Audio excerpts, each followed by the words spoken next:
Seguramente en estas últimas semanas y días habréis escuchado en la radio o habrás visto en la televisión o leído en algún periódico la irrupción en Francia del movimiento de los chalecos amarillos.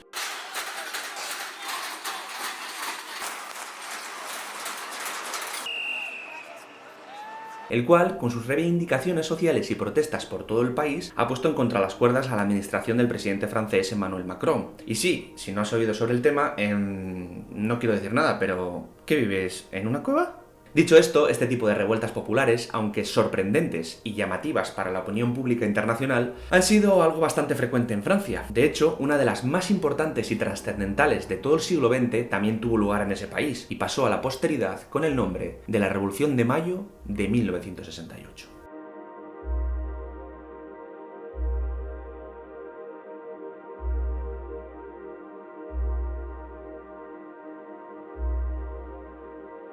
Aunque se le haya otorgado esa denominación histórica, más que una revolución, se trató de una serie de revueltas que englobaron un gran número de huelgas y protestas estudiantiles que tuvieron lugar en Nanterre y París en los meses de mayo y junio de 1968 en contra de las estructuras educativas, políticas y económicas establecidas hasta ese momento en Francia. En la década de 1960, las muertes del presidente John Fitzgerald Kennedy, del activista por los derechos civiles de los afroamericanos Martin Luther King y especialmente de Ernesto Che Guevara, uno de los principales líderes de la Revolución cubana y de otros movimientos revolucionarios en América Latina, habían influido notablemente en la sociedad, que se vio implicada como nunca antes en la historia en la vida política de sus respectivos países. Además, el fuerte rechazo de la opinión pública mundial hacia la guerra de Vietnam, la división del mundo en dos bloques antagonistas, capitalistas y socialistas por culpa de la Guerra Fría, los procesos descolonizadores de muchos países africanos y asiáticos y, en resumidas cuentas, acontecimientos como la Primavera de Praga, de la que si queréis hablaré en otro vídeo, actuaron como factores externos que sirvieron para crear el caldo de cultivo perfecto para el inicio de las revueltas en Francia. Por tanto, los 60 fueron una década muy ideologizada, influida de manera notable por los ideales de izquierda de tendencia marxista,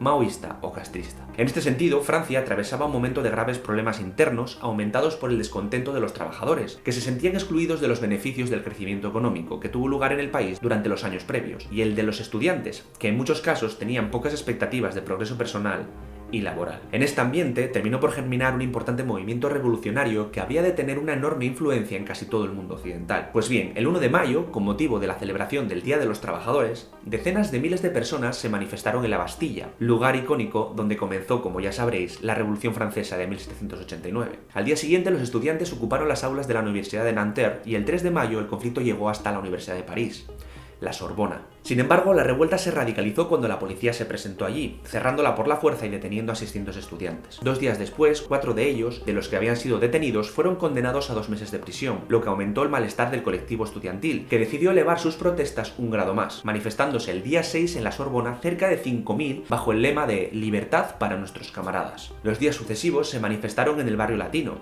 y comenzaron a movilizarse en busca de apoyo principalmente de los sindicatos y los obreros de las fábricas. El 10 de mayo, la policía ejecutó un plan para intentar tomar de nuevo el control de la situación, pero fracasó estrepitosamente, provocando cientos de heridos. Esto generó un rechazo frontal de muchos sectores de la sociedad francesa que acabaron desembocando en la convocatoria de una huelga general para el día 13, secundada por casi 10 millones de personas. Días después, el 23, se manifestó todo el personal de la Sorbona al completo, en medio de grandes disturbios y enfrentamientos con la policía, en los que falleció un estudiante. A la huelga empezaron a unirse cada vez más sectores de la sociedad civil francesa, como controladores aéreos, los trabajadores del carbón, del transporte, del gas, de la electricidad, agricultores, ganaderos e incluso gran cantidad de periodistas de radio y televisión. Ante esta situación, el gabinete del gobierno francés, presidido por Georges Pompidou, aceptó el 25 de mayo abrir negociaciones a 3 bandas, entre la patronal, los obreros y el gobierno. Estas terminaron 2 días después, el 27 de mayo, con la firma de los conocidos como Acuerdos de Grenelle, en los que se aceptó un incremento del 35% en el salario mínimo industrial y del 12% de media para el resto de trabajadores. Sin embargo, la mayor parte de estos rechazaron estas medidas y continuaron con la huelga. Ante esta situación, el por aquel entonces presidente de la República Francesa, Charles de Gaulle, el día 30 de mayo decidió disolver la Asamblea Nacional y convocar elecciones en un plazo de 40 días. Estas se celebraron entre el 23 y el 30 de junio de ese año 1968, saliendo vencedor de nuevo el partido de Gaulle, Unión de Demócratas por la República, liderado por Georges Pompidou, con un 38% de los votos y 293 diputados. Por el contrario, el Partido Comunista sufrió un duro revés en su representación en la Cámara, perdiendo casi la mitad de sus diputados. Idéntica suerte sufrió la Federación de la Izquierda Democrática y Socialista de François Mitterrand, que también perdió la mitad de sus diputados, pasando de 121 a 61. Esto se debió principalmente a la radicalización de muchos sectores de la izquierda francesa que mostraron un rechazo absoluto por las estructuras políticas vigentes en ese momento, incluyendo estas a los sindicatos y partidos obreros ya existentes. Este estado de ánimo hizo que muchos trabajadores y estudiantes, si bien unidos por la animadversión hacia el autoritarismo que representaba de Gaulle, rechazaron también el liderazgo de los partidos comunistas y socialistas tradicionales, negando así su autoridad y retirándoles el apoyo en las urnas. Tras la votación y la formación del nuevo gobierno, tras las revueltas de mayo y el enorme descontento y malestar social que reinaba en el país, reconoció la necesidad de acometer reformas profundas a todos los niveles que remediasen y calmasen la situación. En este contexto, en abril de 1969, días antes del primer aniversario de las revueltas, se celebró un referéndum sobre el proyecto de regionalización del país y la reforma del Senado, siendo planteado por el propio de Gaulle como un plebiscito sobre su gestión al anunciar que abandonaría la presidencia